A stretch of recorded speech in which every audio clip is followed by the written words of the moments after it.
Embedded சிஸ்டம்ல நம்ம வந்துட்டு மைக்ரோ கண்ட்ரோலர் கூட எல்சிடி டிஸ்பிளே அப்படின்னு சொல்லக்கூடிய மாடியூலை இன்டர்ஃபேஸ் பண்ணி நம்ம வந்து டெக்ஸ்ட்டை பிரிண்ட் பண்ணுவோம், நம்பர்ஸை பிரிண்ட் பண்ணுவோம். ஸோ இந்த மாதிரியான விஷயம் மட்டும்தான் அதில் வந்து பண்ண முடியும். இப்போ அட்வான்ஸ்டாக வந்து பார்த்தீங்கன்னா ஓஎல்இடி அப்படின்னு சொல்லக்கூடிய டிஸ்பிளே வந்து நம்ம வந்து கண்ட்ரோலர் கூட இன்டர்ஃபேஸ் பண்ணுறது மூலமாக நம்ம என்னென்ன மாதிரியான அட்வான்ஸ்டு விஷயங்கள்லாம் பண்ண முடியும் அப்படின்னா, ஒரு டெக்ஸ்ட்டை பிரிண்ட் பண்ணிக்க முடியும். அதே மாதிரி வந்து பார்த்தீங்கன்னா நம்ம வந்துட்டு நம்பர்ஸை பிரிண்ட் பண்ணிக்கலாம். அதே மாதிரி கிராஃப் ஏதாவது நம்ம வந்துட்டு அதில் கிரியேட் பண்ண முடியும்.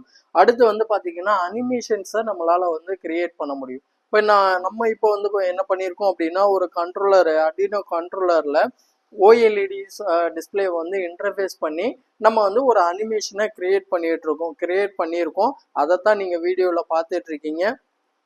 ஸோ நம்மளோட ஓஎல்இடியை வந்து கண்ட்ரோலர் கூட இன்டர்ஃபேஸ் பண்ணுறது அப்படின்றது வந்து பார்த்தீங்கன்னா ஒரு I2C மெத்தடில் இன்டர்ஃபேஸ் பண்ணுவோம். ஸோ 4 ஒயரில் நம்ம என்ன பண்ணிக்கலாம் அப்படின்னா கண்ட்ரோலர் கூட நம்மளோட ஓஎல்இடியை வந்துட்டு இன்டர்ஃபேஸ் பண்ணிக்க முடியும்.